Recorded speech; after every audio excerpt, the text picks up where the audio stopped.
Assalamualaikum warahmatullahi wabarakatuh. Kali ini kita akan membahas tentang 8 prinsip utama ISO 31000, yaitu pedoman internasional dalam manajemen risiko.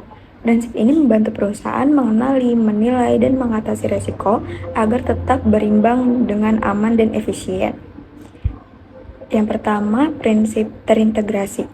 Artinya, manajemen risiko harus menjadi bagian dari semua kegiatan perusahaan, bukan yang terpisah. Contohnya, di perusahaan retail, tim manajemen risiko ikut terlibat sejak awal saat menentukan lokasi toko baru, memilih pemasok, sampai menyusun promosi.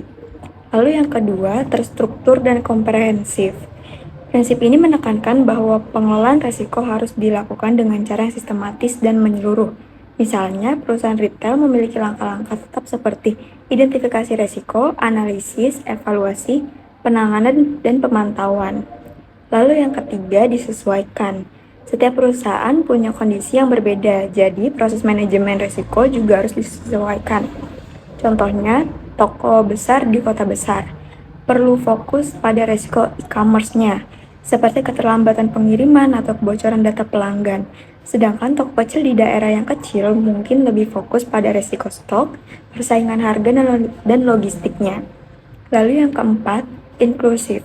Prinsip ini menekankan pentingnya melibatkan semua pihak yang terkait. Dalam retail, manajemen risiko bukan hanya tugas manajer, tetapi juga melibatkan staf gudang, kasir, tim pemasaran, bahkan pelanggannya. Misalnya pelanggan sering mengeluh tentang ukuran baju yang tidak konsisten. Itu juga bisa menjadi masukan penting untuk mengurangi resiko ketidakpuasan pelanggan. Lalu yang kelima, dinamis. Dunia bisnis juga sering berubah-ubah. Begitu juga resikonya, jadi sistem manajemen resiko harus cepat menyesuaikan diri. Misalnya, saat muncul tren fashion baru atau perubahan gaya hidup pelanggan, perusahaan retail harus segera memperbarui analisis resikonya. Dengan begitu, produk tidak cepat usang atau stok tetap sesuai dengan kebutuhan pasar. Lalu yang keenam, berdasarkan informasi terbaik. Keputusan dalam manajemen risiko harus didasari oleh data dan informasi yang akurat. Misalnya, toko retail menggunakan data penjualan tahun sebelumnya, laporan supplier, dan hasil survei pelanggan untuk memprediksi permintaan. Lalu yang ketujuh, mengelola ketidakpastian. Resiko itu tidak selalu buruk, bisa juga menjadi peluang. Yang penting adalah bagaimana perusahaan mengelolanya. Misalnya, saat ada tren pakaian baru, toko retail bisa mencoba menjual dengan jumlah yang kecil dulu. Kalau tren itu berhasil, mereka bisa memperbanyak stoknya.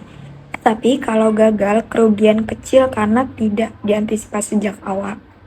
Lalu yang ke-8, ada peningkatan berkelanjutan. Prinsip terakhir ini adalah selalu melakukan perbaikan. Setelah 1 tahun berjalan, perusahaan retail perlu meninjau kembali semua kejadian resiko yang sudah terjadi seperti barang rusak, stok yang masih menumpuk, atau kesalahan pengiriman. Dari situ, perusahaan bisa belajar dan memperbaiki proses agar di tahun berikutnya resiko tidak sama yang terulang. Nah, itu dia penjelasan tentang 8 prinsip utama ISO 31000. beserta contohnya di perusahaan retail. Sekian video dari saya, mohon maaf ada kekurangannya. Terima kasih. Wassalamualaikum warahmatullahi wabarakatuh.